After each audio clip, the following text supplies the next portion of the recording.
Téléphone au volant, véhicule non assuré, accident. Les missions se succèdent pour l'équipe de la police d'Oderghem, Uccle-Watermal-Boisfort. Objectif, éviter les risques sur la route et améliorer toujours la sécurité routière. Malheureusement, dès que vous tenez le GSM en main, le smartphone en main, eh bien, vous utilisez, vous manipulez le GSM et ça, vous ne pouvez pas faire. Mieux vaut redoubler de prudence en cette période de contrôle accru, pour notre sécurité, mais aussi celle des autres. En cette période d'opération Bob, la police veille partout en Belgique. Est-ce que vous avez pu prendre contact avec quelqu'un? Est-ce que votre véhicule va se retrouver chez le dépanneur? Si on vient la récupérer pour moi, On ne saurait pas, madame, c'est vous qui conduisez le véhicule, c'est vous qui êtes en infraction. Comprenez?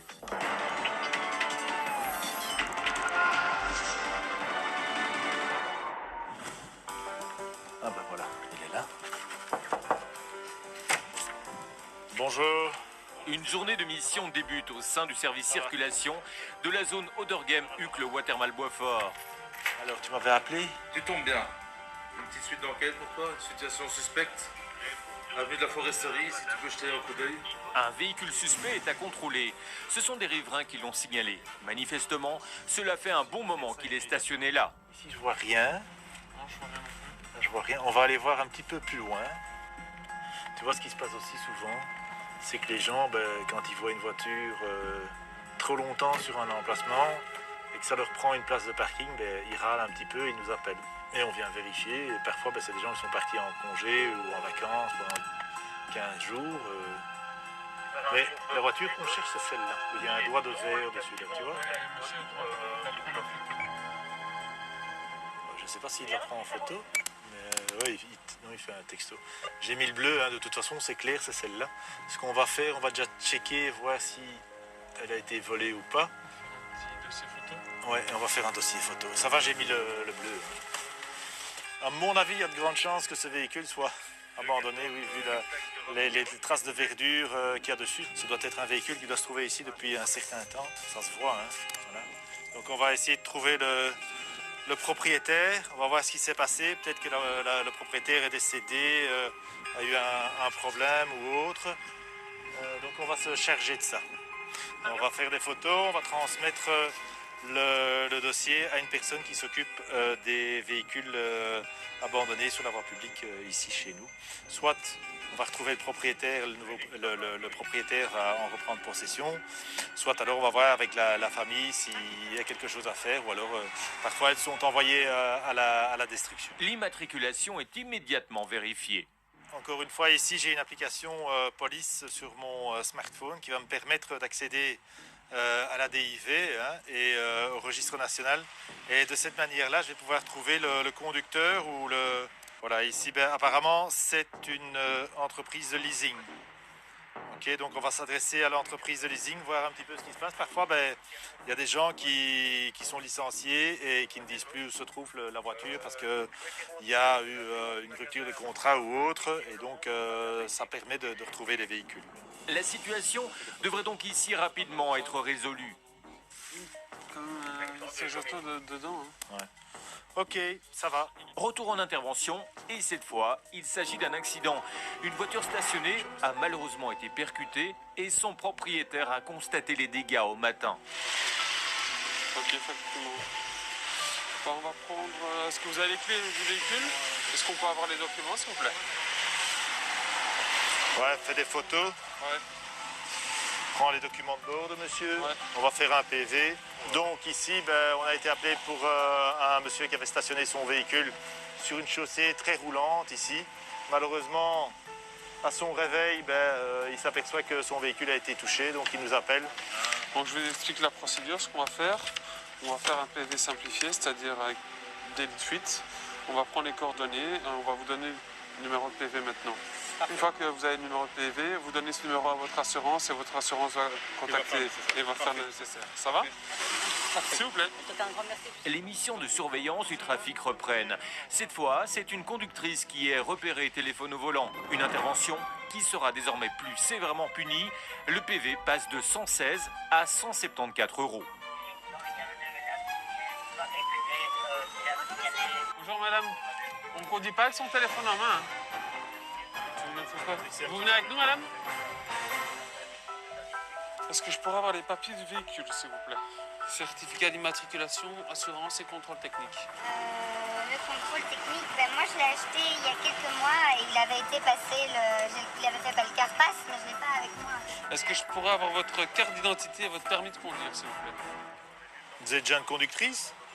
Aussi jeune. Oui, je ne demandais pas votre âge, mais vous avez votre permis depuis combien de temps? Depuis que j'ai 18-19 ans. Donc vous l'avez déjà depuis un certain temps, on va dire. Donc vous devez savoir que vous devez toujours avoir votre contrôle technique avec vous, sauf si votre véhicule n'y est pas encore soumis. Donc un véhicule de moins de 4 ans, non. Mais ici, ça date de 2017. Hein, voilà, première immatriculation, 17 du 8. Donc là, vous devriez juste l'avoir, votre contrôle technique. Mais je vois ici qu'il est encore valable dans l'application que j'ai. Ça va? Donc mon collègue va vous donner un PV pour le GSM au volant. Mais on ne peut pas tenir comme ça quand on regarde le Waze? Malheureusement, dès que vous tenez le GSM en main, le smartphone en main, eh bien, vous utilisez, vous manipulez le GSM et ça, vous ne pouvez pas faire. Un PV qui passera donc tout prochainement à 174 €. Alors qu'avant, il était juste interdit de tenir son téléphone en main, il sera désormais également interdit de l'utiliser ou de le manipuler. Même posé sur le siège du passager, on est en infraction. Si l'on souhaite utiliser son GSM comme GPS, il faut le placer dans un support fixe prévu à cet effet. Le but, réduire l'inattention au volant qui serait responsable de 30 morts et 2500 blessés par an. Ça va? C'est comme ça que c'est censé être utilisé. Ça va? Ouais, Roger, on a passé Madame via Focus et Madame sera verbalisée et on a un nouveau dispo. Retour sur les routes, le système ANPR automatique a signalé un véhicule qui ne serait pas en ordre d'assurance. Il faut le vérifier. Vous pourriez me montrer l'assurance, s'il vous plaît? Mais ça règle le parking. Oui, le parking, c'est pas grave, mais j'aurais besoin de l'assurance. Attendez, hein. Ça, c'est en ordre, ça, je vois. La date est bonne. L'assurance, c'est un document qui est blanc maintenant. Avant, il était vert comme ceci. Ça, c'est pas ça. Ça, c'est votre femme. Allez, alors. Ça, c'est celle-ci. Ouais, Ça, c'est plus bon, hein. Oui, ça c'est plus mieux, je pense. Ouais, mais après, vous avez encore. Non, parce que ça m'a envoyé sur email aussi. Oui, mais la bonne, ici, c'est jusque 2020. Oui, ça je sais, ça c'est déjà... Oui, celle de 2021, elle est où? Oui, c'est pas avec moi, monsieur.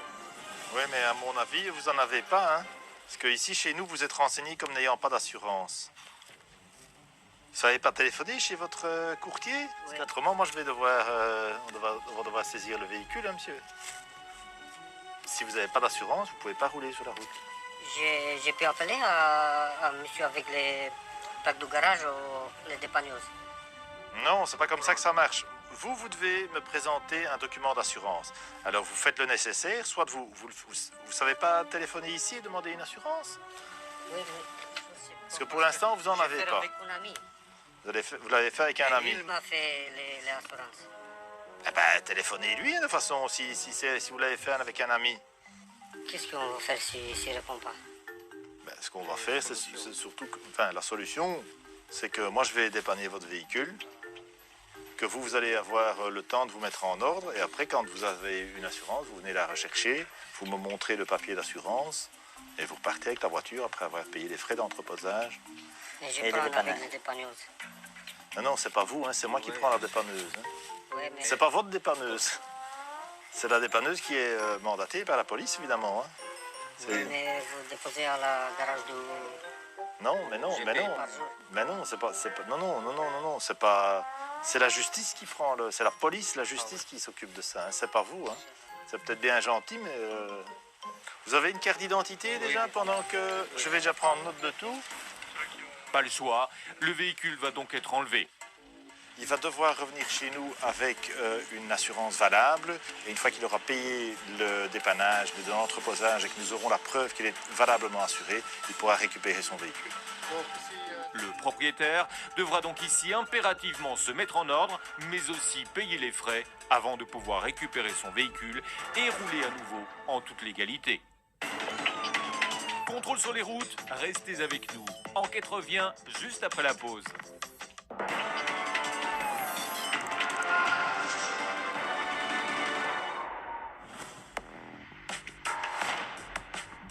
Préparez vos documents de bord. Allez-y, je vous en prie.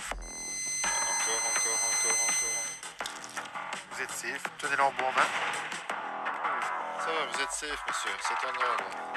Et comme vous êtes négatif, le traditionnel porte-clés Bob. Passez une bonne soirée. Allez, au revoir, monsieur. C'est la saison, celle des contrôles Bob. Bizarre, un automobiliste allume ses phares à la vue de la police. Bonsoir. Est-ce que vous avez consommé des boissons alcoolisées? 2 verres de vin. Il y a combien de temps? 1 heure ou 2. Vous avez été où comme ça? Je viens de sortir de la pompe et j'ai oublié les phares en sortant de la pompe. Ah ouais, c'est pour ça qu'on vous interpelle. Mais est-ce que vous avez été consommé du vin? À tourner. On va toujours regarder. Est-ce que vous voulez bien vous mettre sur le côté, s'il vous plaît, dans le dispositif? Le conducteur reconnaît avoir consommé de l'alcool. Il explique néanmoins avoir arrêté de boire à un moment. Il a néanmoins un doute sur son état, il faut le vérifier. 3 possibilités. Safe, alarme, positif. Vous êtes safe. Tenez l'embout en main. Je vérifie son véhicule et je reviens tout de suite vers vous. Mais c'est bien aussi de pouvoir se rendre compte et se dire attention, en 2-3 heures de temps, j'ai consommé 2 verres de vin, j'ai également mangé et je suis négatif au niveau de l'alcool au volant. C'est bien, donc je pense qu'il a eu instantanément une certaine panique, je vais dire, parce qu'il a quand même eu peur d'être positif, ou du moins d'être en alerte. Et ici, on a vu le soulagement quand il a vu que c'était safe, que c'est négatif. Donc c'est bien, vous avez respecté ce qu'on demande, ça veut dire de conduire sobre. C'est bien, donc vous êtes sobre, vous avez gardé le cap, comme on dit. Voilà. Ça va? C'est bien. Bonne fin de soirée. Faites attention à vous. Merci. Le conducteur qui est safe est récompensé par le traditionnel porte-clés Bob, mais également par la remise d'un chocolat offert par la zone Borène. Quelques minutes plus tard, une automobiliste est également contrôlée. Pas de souci pour l'alcool, par contre son permis pose problème. Elle est en apprentissage, il faut en référer au procureur du roi. Donc elle se balade ici en véhicule. Elle va rechercher son copain qui est alcoolisé à une soirée et qui n'a pas... Et voilà, donc elle s'en va en licence. Donc elle allait de toute façon aller chercher son compagnon alcoolisé. Elle allait commettre encore une autre infraction. Il faut quand même se poser les bonnes questions. Une fois qu'on est en licence, on n'est pas titulaire d'un permis de conduire. Donc c'est une licence, selon le type de licence, il y a des modalités à respecter. Alors, oui c'est bon, je vais lui dire à mademoiselle. Voilà mademoiselle, je viens de prendre contact avec monsieur le procureur du roi concernant votre situation que vous roulez sous licence et que vous ne respectez pas les modalités. Votre véhicule va être immobilisé. Donc il va être enlevé. Il faut appeler maintenant quelqu'un pour venir vous rechercher. D'après les informations, vous étiez occupé à aller rechercher votre compagnon qui est sous l'influence de l'alcool. D'accord, donc maintenant, il faudra que quelqu'un prenne en charge votre compagnon et vous qu'on vienne vous chercher. Vous imaginez, vous auriez été chercher votre compagnon en étant en licence. C'est vous après qui avez les problèmes. Donc pour finir, allez, il faut poser les bonnes questions, vous comprenez. On est en pleine campagne Bob, on le sait en plus qu'on fait attention. Pensez bien, quand on va vous contrôler, on va aller plus loin aussi, on va contrôler les documents.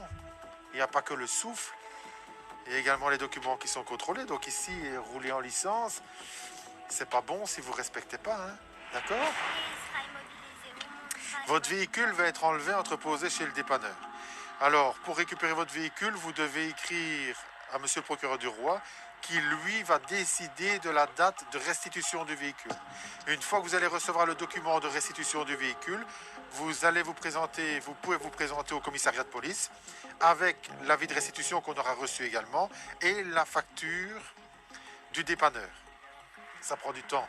Vous savez, monsieur le procureur du roi a le choix de garder votre véhicule le temps que lui décide. Je ne sais pas vos antécédents. Est-ce que vous avez déjà été contrôlé en défaut ou pas? Moi, je ne le sais pas. D'accord? Donc ça, il faudra regarder. Vous savez, si une personne a déjà été contrôlée plusieurs fois en défaut, il est possible que monsieur le procureur du roi garde plus longtemps le véhicule. Une première fois qui risque de lui coûter un peu cher. Le véhicule est embarqué. Est-ce que vous avez consommé des boissons alcoolisées? En attendant, les contrôles s'enchaînent. 2 autres conductrices reviennent justement du restaurant. Mettez-vous sur le côté toutes les deux. Voilà, c'est bon. Est-ce que je peux avoir les documents du véhicule ainsi que votre permis de conduire, s'il vous plaît? Je vais vous demander d'éteindre votre cigarette, si vous voulez bien. Vous êtes positif. Comme au Covid. Ouais. La première a donc trop bu. Pour l'autre conductrice, cela semble plus compliqué pour souffler. Ça, c'est insuffisant. Vous devez prendre une bonne inspiration, souffler d'un souffle continu jusqu'au moment où je vous dirai stop. On souffle. Encore, encore, encore, encore, encore, encore, encore, encore, encore, encore, encore, encore. Stop. Vous êtes positif. On va devoir ressouffler d'ici quelques minutes. Je vais procéder à un encodage. Ne pas boire, ne pas fumer, ne pas manger jusqu'au moment où je reviens. D'accord? Je vous fais confiance. À tout de suite. Vous pouvez fermer le carreau par contre. Les résultats tombent et ils ne sont pas fameux. 0,46. On a droit jusque 0,25. 0,21. Donc vous êtes au-dessus là. Vous avez une retenue de votre permis de conduire pendant 6 heures. 6 heures. Ouais, donc vous ne pouvez plus conduire de véhicule. Ça va? Pour la copine aussi, c'est positif. Et le taux s'annonce plus élevé encore. Stop. 0,62. C'est quand même très important. Il faut savoir qu'on démarre à 0,22. La dame sort du restaurant. Elle a consommé apparemment 2 verres de champagne, d'après ce qu'elle me dit, et 2 verres de vin. Mais vous voyez, le taux est relativement important. Donc ici, il a une retenue de permis de conduire de 6 heures qui va lui être ordonnée et elle doit faire appel à quelqu'un pour venir la rechercher. Et son véhicule devrait être mis en sécurité sur un des parkings qui est ici à proximité de nous. Mais vous voyez quand même, c'est une soirée où elle aurait pu s'arranger peut-être directement avec quelqu'un ou peut-être contacter un taxi pour venir la chercher. Vous allez faire appel à qui? Je ne sais pas encore. Je ne sais pas encore. Je vais revenir vers vous et après vous devrez venir avec mon véhicule. Ça va? Mais il n'y a pas que la conduite sous alcool qui est vérifiée. La consommation de stupéfiants est également en ligne de mire. Une conductrice est à nouveau contrôlée et elle reconnaît consommer du cannabis. Elle a par ailleurs un souci avec son assurance. Non, on n'a pas la carte verte d'assurance. J'ai pas les bons papiers dans la voiture. Je viens de l'acheter. J'ai rien. Vous l'avez acheté quand? Il y a 2 semaines, je crois.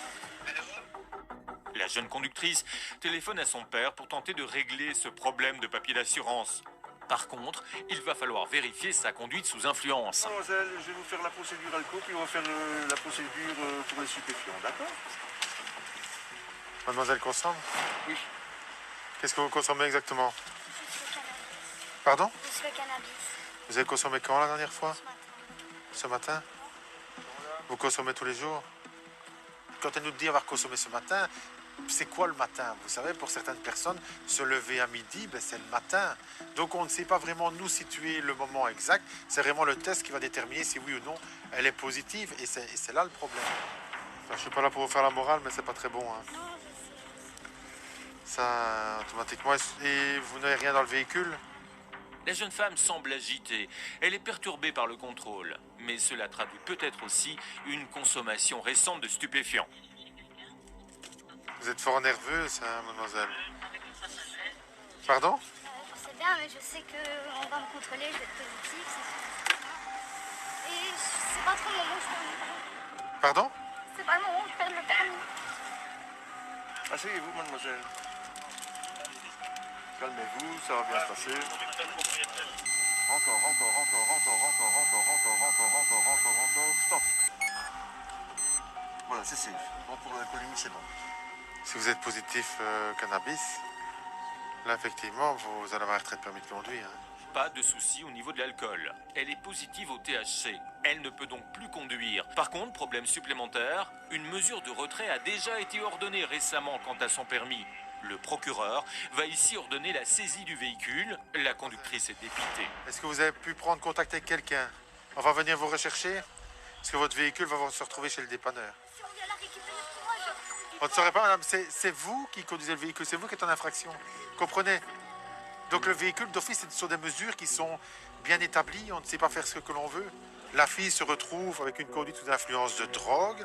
Elle se retrouve maintenant avec un véhicule immobilisé et qui va se retrouver chez le dépanneur. Donc c'est des frais encore supplémentaires. Mais il faut bien se rendre compte qu'une fois qu'on se trouve sur la route, il faut rouler en ordre. Donc avoir tous les documents en ordre dans le véhicule et sur soi. Et en même temps se trouver dans un état qui n'est pas sous une influence, que ce soit d'alcool ou de la drogue. Vous voyez, aujourd'hui, c'est malheureux quand même pour cette fille. On vient vous chercher quand? L'année dernière, la police a effectué 110 000 contrôles lors de cette période. Sur ce nombre de conducteurs contrôlés, 2,4% étaient sous influence de l'alcool. Pour des sorties réussies, mieux vaut donc toujours choisir son bob.